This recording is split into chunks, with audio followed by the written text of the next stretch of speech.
We can update, file motion, and whenever they will just say advice to leave, you leave the country, you go to another country. It will take next year, not this year. What if I need to leave the next year? Yeah, if ever they will not consider you to another few months, another update for another every 3 months, they will advise you to order to leave the country. But it will not be this year, possible next year, because they will give you time. Yes. They will give you time To prepare. to prepare yourself. That would be the worst scenario. I will not find rest here. Di man ko siya katug. Di siya katug ba kay limado kay siya mabawas. Anyway, ang mano-mano kung pandemic pa, kaya okay naman ang uban.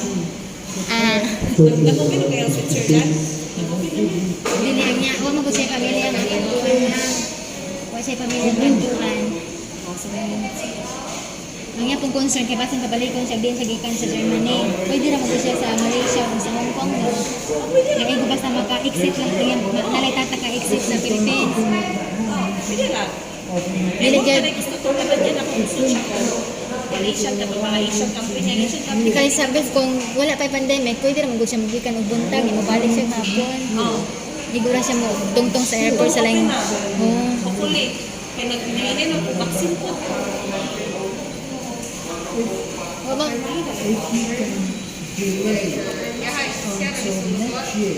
Yeah, because it might be open. Yeah, for now. Yeah. They want to bring time. But the problem is I never have a security that Alfred. you know my project. I can begin now. Yeah, Alfred, here, listen, Alfred. Ma'am said that if ever the worst scenario, if the immigrations will consider the letter of the motions, they will allow you to renew. But if ever they will not consider your reasons for not renewing for a couple of for a year, then they're gonna give you few months order to live in the country. But maybe on that time, the airport is already open. So in other words, you just go to Thailand for a couple of hours in the airport and then come back here because it's already normal. You got me? What I was speaking yesterday, if there would not be the epidemic, it would be very easy. Yeah. I would buy a ticket, I fly to Thailand, the next day back, I get at the airport the tourist visa, I make it in Bangladesh until 59 days, and after that I get 2 months. Same, sir. Yes, And normal. that was my beginning. And then That exploded in the moment when the epidemic came. yeah, but it's almost That you can read it here. It's ing na not ma'am nga hapit na I moable. arrive with the tourist visa, I make it for 59 days. Because, Sir Alfred, Until May, I got every time non-immigrant for 2 months. maybe sir, you can say that matter because you can notice that today the pandemic is not. I want to reach to get the order to leave the country completely away because you can read that all. If my last expire date was 17th May last year, and in June now, I overstay 30 months. Yes. But if they tell me at 17th of May, we make no new visas because of the whole quarantine.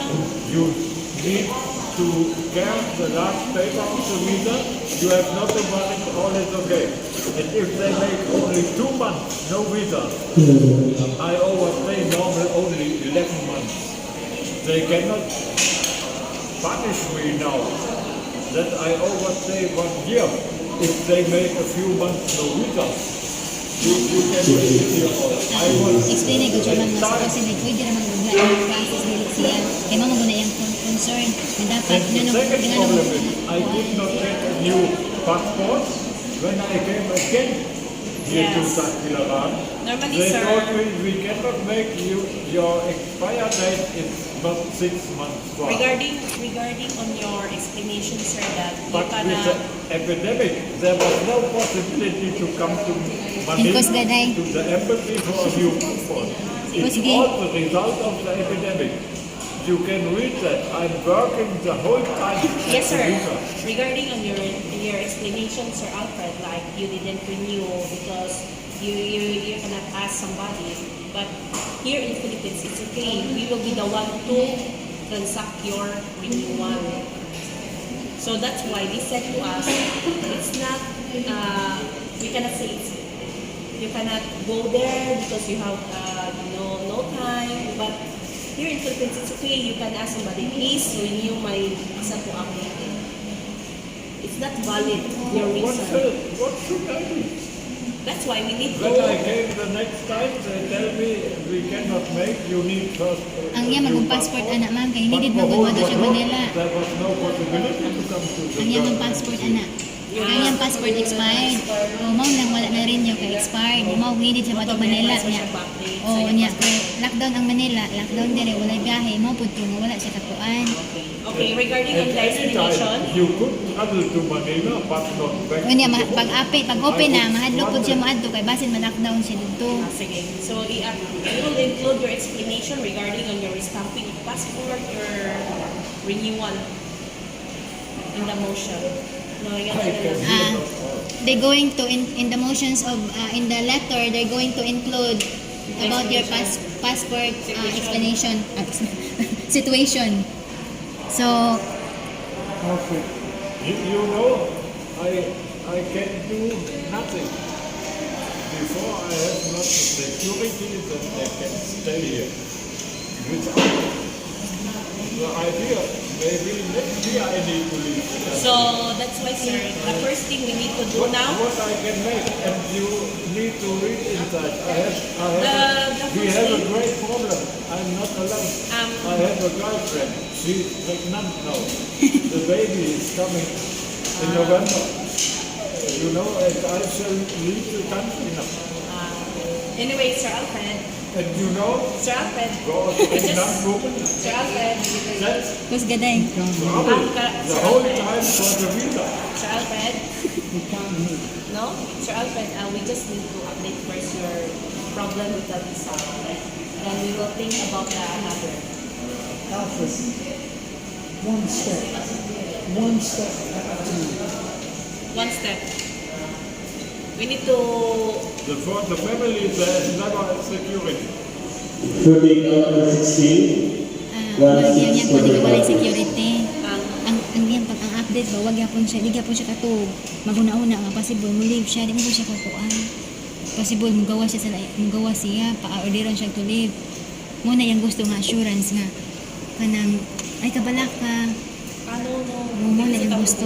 O mo lagi hindi siya kasabo, hindi siya kakuan ba. Nagdili ta Alfred, we need to wait for 2 months and then we will able to find out. But right now, mom will do her best so that you will be in the country. She will do their best, you know. That's what if we will not gonna fix this, it will more cost. I told you I studied lot of the Ministry for Foreign Affairs of Germany. Where I should go. I have no chance to come in Germany now. Only that enter people of Europe Di ba po siya kauli o niya ma-update ni? out of the countries with a high risk of virus, and that are the Philippines, you cannot enter my country.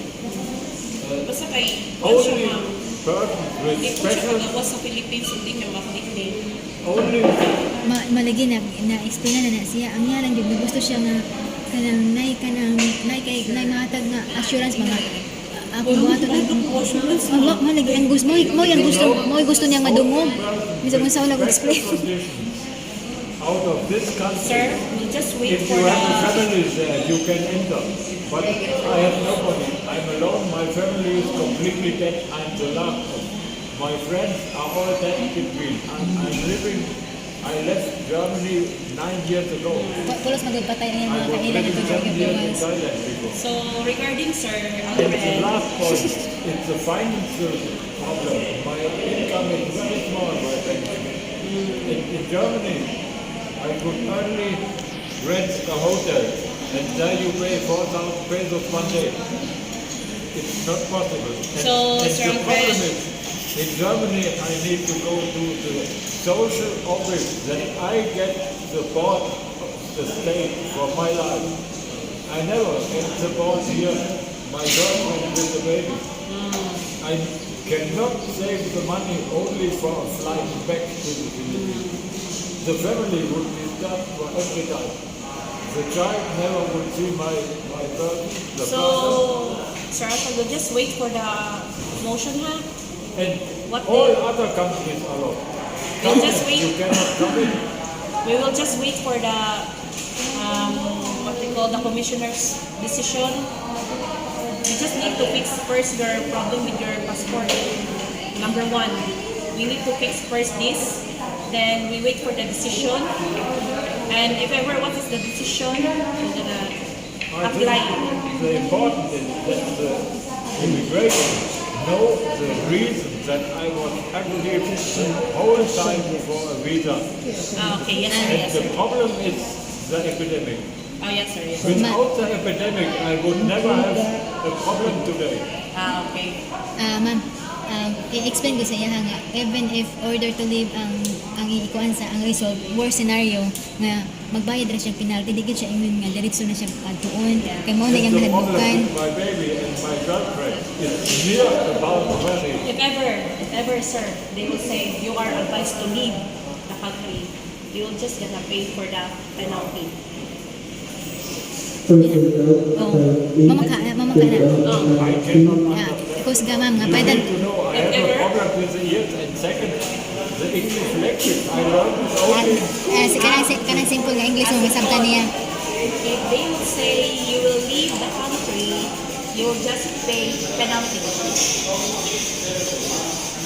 Example ng karong buwana order siya nga pakuanon. Explain nga. Example today, we received the letter, order to leave. But it's not really today. You will be 2 months after. You need to go back to your place. O niya after 2 months og dili After siya. 2 months, if you will not leave, if you will not go out the country, you will pay penalty. You got now. Wa siya kasabot us ba? You will pay penalty if you will not leave the country. Alfred, if ever they said, "Oh Alfred, you need to leave this month. I order you to leave this month." If ever you will not leave and you will continue living in the Philippines, what you gonna do is just pay the penalty until the airport will be open for the tourists. I cannot. Yeah. Alfred here, She listen. will make what she thinks. Yeah, they're doing. They will do their best. One step.